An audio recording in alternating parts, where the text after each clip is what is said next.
కృష్ణ కథ దశకం 22 సుప్రభాత రాగం. శ్రియః పతిర్గోమలమూత్రగంధినీ హస్తప్రభో గోపకులే విషण्णः కృష్ణాభిధో వత్సభకాదిభీతో రుదన్ సదా దేవి నినాయ బాల్యం భయంగవీనం అతిథం పయశ్చ గోపీర్విలజ్జः సతతం యయాచే సచాంబయా ఘోరసచౌర్యచుంచుః उलूखले पाशवरेण बद्धः वनेषु भीमातपशुष्क गात्रो गाशारयन् कण्टकविद्धपादः वन्याम्बुपायी फलमूलभक्षी दिने दिने ग्लानिमवाप कृष्णः दैवेन मुक्तः स च गोपदास्यात् अक्रूरनीतो मथुरां प्रविष्टः कंसं निहत्यापि हताभिलाषः तत्रोग्रसेनस्य बभूव दासः दृष्ट्वा जरासन्धचमुं भयेन स बन्धुमित्रो मथुरां विहाय धावन् कथञ्चित् बहुदुर्गमार्तः तद्वारकाद्वीपपुरं विवेश स रुक्मिणीं जाम्बवतीं च भामां कन्यास्तथात् अष्टसहस्रमन्याः समुद्वहन् सस्मितनर्मलापः क्रीडामृगोऽभूत् सततं वधूनाम् सदस्य वृत्तिस्त्रिदिवाज्जहार भामानियुक्तः सुरपारिजातं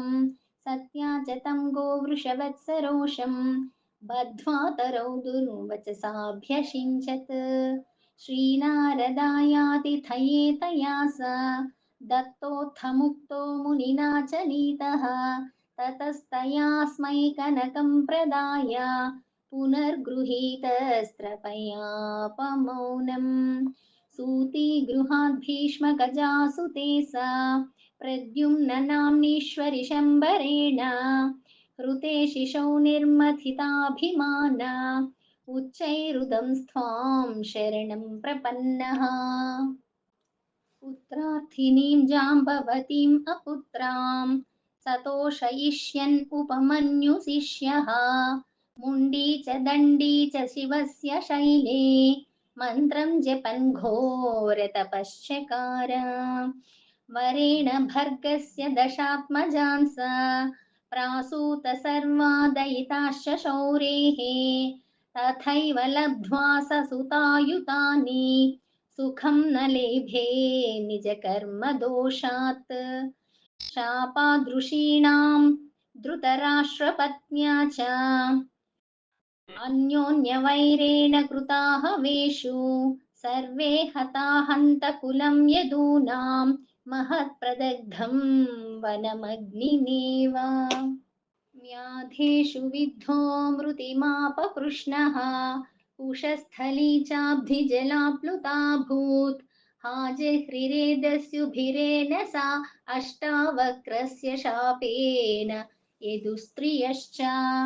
एवं हरिः कर्मफलान्यभुङ्क्त न कोऽपि मुच्येत च कर्मबन्धात् दुःखं त्वभक्तस्य सुदुःसहं स्याद् भक्तस्य ते तत् सुसहं भवेच्च जानास्यहं ते पदयोरभक्तः भक्तो नु किं वेति न चैव जाने त्वं सर्वशक्ता कुरु मां सुशक्तं सर्वत्र भूयोऽपि शिवे नमस्ते कृष्णाय वासुदेवाय देवकीनन्दनाय च